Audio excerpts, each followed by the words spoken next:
Hello, everyone, and thank you for tuning in. Today, we're going to be looking at Chainlink, its valuations against the US dollar. We usually talk about it against Bitcoin, but for this video, I want us to focus on the US dollar. We'll take a look at Bitcoin against Bitcoin in a little bit. So, this week, Chainlink has rallied 37, just turned 37% against the US dollar. It's now trading just under $23. This is pretty amazing. What constituted this move, right? What constituted this move?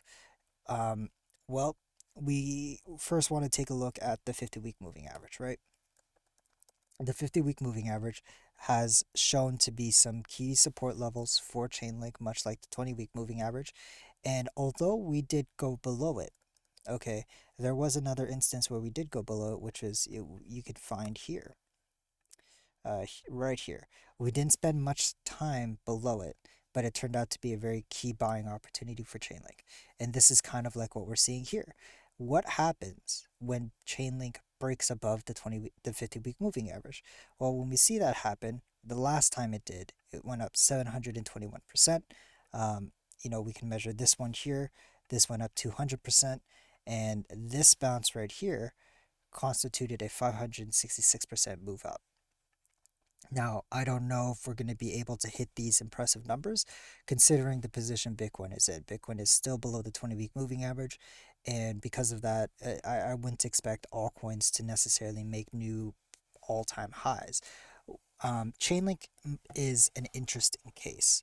I made the case early on that the time when a Bitcoin breaks the 20-week moving average to the time Bitcoin breaks above it, Chainlink would have outpaced Bitcoin at that time.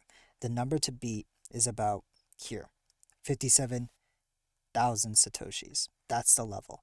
This is the week where May 17th was when we definitively broke the 20-week moving average, and this is the close. So essentially, this is the number to beat. We're not too far away from it against this Bitcoin valuation, and therefore it kind of stands. I stand by my position that Chainlink is going to be an altcoin you'd want to hold start to accumulate while Bitcoin's below the 20-week moving average. So this is where we are. We're at $22.99. It's rounded up to 23. The 50-week moving average is currently trading at 21.30. If we're able to close this week, so there's a day and 2 hours left on UTC time, for this week to close. If we're able to close above the 50-week moving average, gives us a pretty good chance, okay, a very good chance to come to the next target, which is the 20-week moving average. As you can see, also the 20-week moving average has shown to be key buying opportunities for Chainlink, and a moving average that essentially holds up as support. Currently, the 20-week moving average is trading at $27, okay, and 71 cents, US dollars, mind you. We would need to rally an additional 18% to get to it, which at this rate is not that bad. In the perspective of Bitcoin, the 20-week moving average against Chainlink versus Bitcoin is trading at 61,558 Satoshis. If we were to go there this week, we would need to rally about 13.5%. Again, not too bad considering the circumstances. We talked about, we talked about on this channel what the Chainlink Bitcoin valuation structure kind of looks like. We anticipate maybe a head and shoulders pattern, right? In which case the level to look at would be around 76,000 Satoshis. The other one is that simply it's a double bottom pattern, right? First bottom, second bottom, very bullish structure here. On the case that it's a double bottom, okay, and this is important, I think, and this is why I kind of lean towards it being a bullish pattern rather than a head and shoulders, which would ultimately bring the price back down, is of the 20-week moving average. This left shoulder, if you want to call it that, was held down by the 20-week moving average. Held down, right? And we know that the 20-week moving average against Link Bitcoin is a strong case for support. TA 101, interpret support turned into resistance lines. The 20-week moving average is a strong case for that for Link Bitcoin.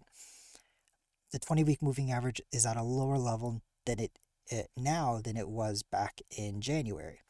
With that said, if we're able to break above the 20-week moving average, this is pretty bullish, okay? And then I would then argue that this is just a double bottom pattern. We're heading to we're heading up, and that's kind of what I'm anticipating here.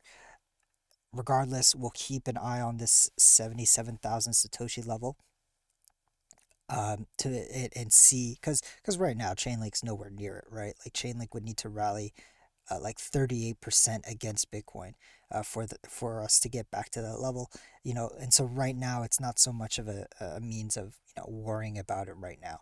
Let's worry about it when it gets near to it, right? This is why we're talking about the 20-week moving average against Chainlink, because it's right next to it. It's why we talk about Bitcoin in the 20-week moving average it's dealing with, because it's right there. Something that's 30-40% away, it's realistically not going to happen this week. It could, but I don't think so.